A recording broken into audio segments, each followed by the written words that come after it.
be Mars going into Taurus. Okay. And when Mars moves into another sign, this happened last time when Mars moved into Aries, we had a major shooting here in Texas. And I always say anytime a planet moves from, a sign into another one, it's a pretty significant event.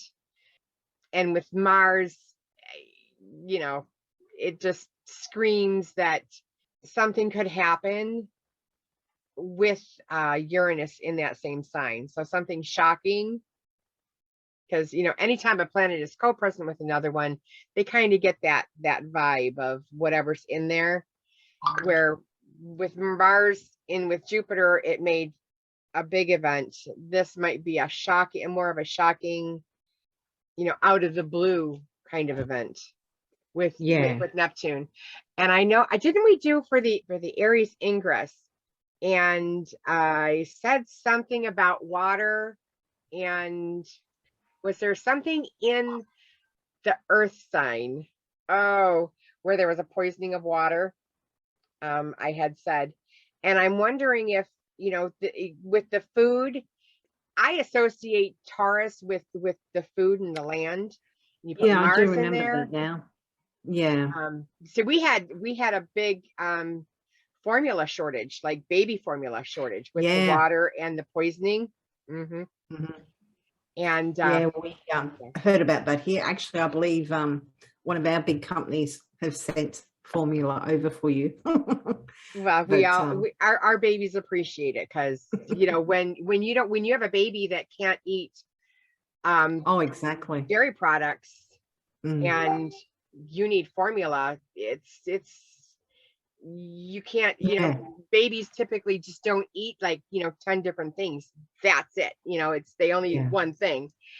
It's crazy. So with the Mars and the and Taurus, just that gives me bad vibes.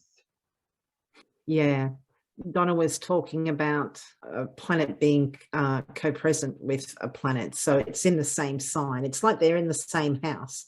It might have different rooms, might be a big house. It's 17 degrees away at the moment, but sometimes they're going to both be in the kitchen at the same time. But that's what that co-present is. Mars is in detriment in this sign. It's ruled by Venus, and Venus is kind of like the antithesis of Mars. Venus is all about affection and bringing things together, and love and affection and beauty, whereas Mars is about war and violence and action.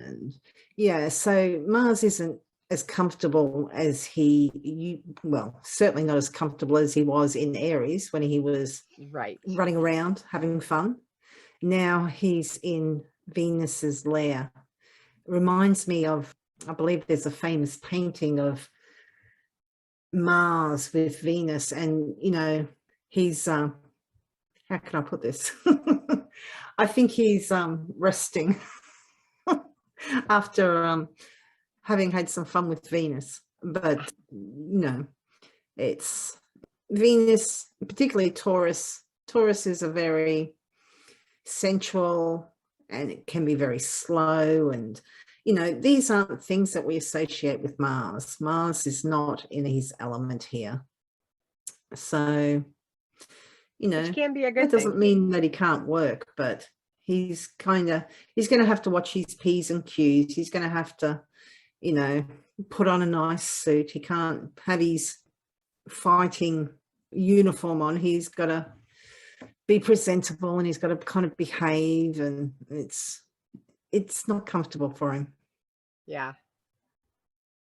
No. Which is going to be interesting, particularly getting up to that conjunction with Uranus, which must be later next month, I imagine. I would definitely be anticipating some kind of shocking, separating, burning thing going on. And this isn't like where he can act kind of to his own accord. he's constrained, so it's going to make him cranky, and then it's just going to be like, I think so. Yeah.